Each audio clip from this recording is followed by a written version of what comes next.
హల్లెలూయా యెహోవా హల్లెలూయా యెహోవా Rapha హల్లెలూయా యెహోవా షమ్మా హల్లెలూయా యెహోవా ఈరే హల్లెలూయా యెహోవా ఉత్సాహగానము చేసెదము కనపరచెదము మన యేసయ్య నామమును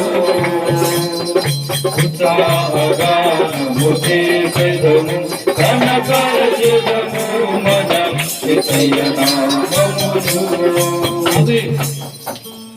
ఉత్సవగానం చేస్తున్నారంట. మీరు ఎవరు? ఇశ్రాయేలు ప్రజలు పాత నిబంధన కాలంలో చెట్ల కొమ్మలని, నిరంజపు కొమ్మలని, ఈత మట్టలను, గుంతి చెట్ల కొమ్మలను అవిటిని ఏం చేశారంట? దేవుని సన్నిధికి వచ్చి స్తుతించారంట. ఈరోజు మనం కూడా ఈత మట్టలు పట్టుకొని స్తుతించాం. హల్లెలూయా. దేవుని స్తుతిస్తున్నాం, ఆరాధిస్తున్నాం. ఎందుకు? ఎందుకంటే నశించిపోతున్న వారి కొరకు యేసుప్రభువు వారు ఈ లోకానికి వచ్చాడు. సర్వ లోక పాప పరిహారార్థ బలిగా వధించబడిన గొర్రె పిల్లగా ఆయన వధించబడి ఆయన రక్తమంతా పిండి పిండి పోసి మనుషులను బ్రతికించుకున్నాడు. హల్లెలూయా. ఎంత గొప్ప దేవుడు! ఏ పనికి మాలిన, ఏ మంచితనం లేని ఈ మనుషుల కొరకు ఎందుకు రావాలంటే ఆయన పోలికలో, ఆయన స్వరూపంలో మనం ఉన్నాం కాబట్టి ఆయన వచ్చాడు. హల్లెలూయా, హల్లెలూయా. అందుకే కట్టబడిన గాడిదని ఇప్పుకరండి, అది నాకు కావాలి.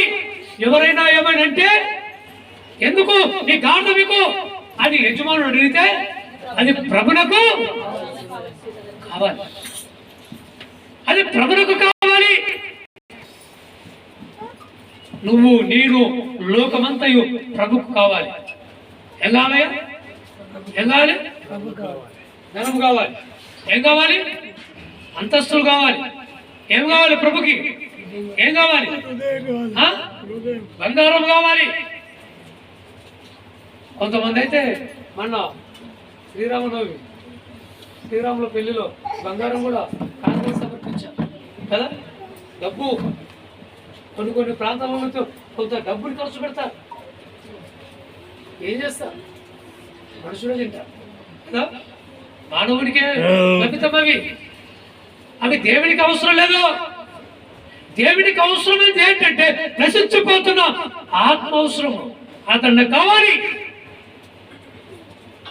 నిన్ను నన్ను కోరుకొని ఇప్పబడి బంధించబడి కట్ల చేత, పాపమనే కట్ల చేత, రోగమనే కట్ల చేత, అశాంతి అనే కట్ల చేత, వ్యసనమనే కట్ల చేత బంధించబడ్డావు. లోకంలో ఏ మంచితనం మర్యాద లేని కట్లతో బంధించబడ్డాం. దూషణనే కట్లతో బంధించబడ్డావు. ఇప్పుడు దేవుని బిడ్డ, బంధించబడిన నీ కొరకే ప్రభు వచ్చాడు.